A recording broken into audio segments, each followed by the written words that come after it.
अस्सलाम वालेकुम जी, मैं सैयद मोहम्मद एजाज़ हूँ। आज हम बात करेंगे सुप्रीम कोर्ट में लगे हुए 4B और 4C के केसेस पे, जिस पे रज़ा रब्बानी साहब ने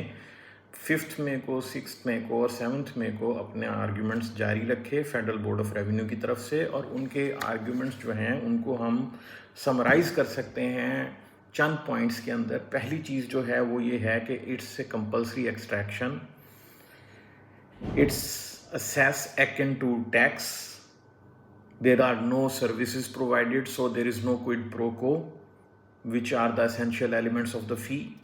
It's confined to a local area, it has a specific purpose, it's a compulsory extraction,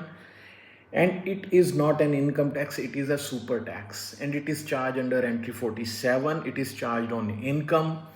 so only purpose cannot be seen in isolation. इस पे जो है कोर्ट ने उनसे अभी जो पटिशनर्स ने अपने जो CPL है जिन्होंने फाइल की और जो ट्रांसफ़र केसेस हैं उन्होंने जो अपने पॉइंट्स रेज़ किए थे अपनी बारी में, मखदूम अली ख़ान साहब ने उस पे भी उनकी राय मांगी, डिस्क्रिमिनेशन पे, डबल टैक्सेशन पे, और ये मनी बिल, अगर फ़ी है तो मनी बिल से क्यों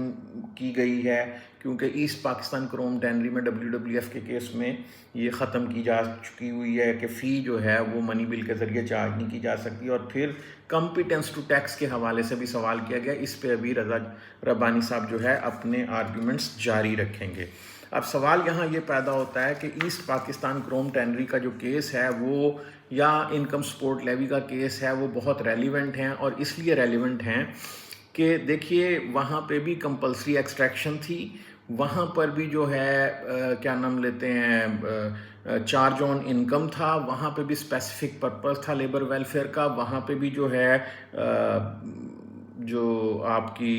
पर्पस डिफाइंड था, वहाँ पे क्विड प्रो को नहीं था, वहाँ पे कोई सर्विसेज प्रोवाइडेड नहीं थी, और वहाँ पे भी यही बात की गई थी कि ये टैक्स है, लेकिन वो टैक्स नहीं था। सो इस हवाले से देखा जाए, उसके बाद इनकम सपोर्ट लेवी में भी ये डिसाइड हो चुका, दुरानी सिरामिक्स में भी डिसाइड हो चुका,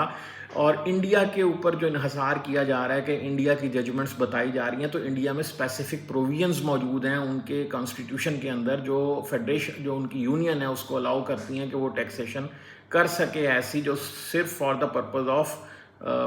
जो है यूनियन हो, और वो नीचे डिस्ट्रीब्यूटेबल पूल में नहीं जाएगी। अब इस के हवाले से 4B के हवाले से पूछा गया, आया ये फेडरल कंसोलिडेटेड फंड में जाती है तो ये डिविजिबल पूल में जाती है? उन्होंने पहले कहा जाती है, फिर कहा नहीं जाती, फिर कहा जाती है। तो उस पर कोर्ट ने कहा कि आप कंफ्यूज कर रहे हैं और आप हमें एक स्टेटमेंट दें कि ये जाती है या नहीं जाती। सो अब केस जो है वो फिक्स किया गया है 13 मई के लिए।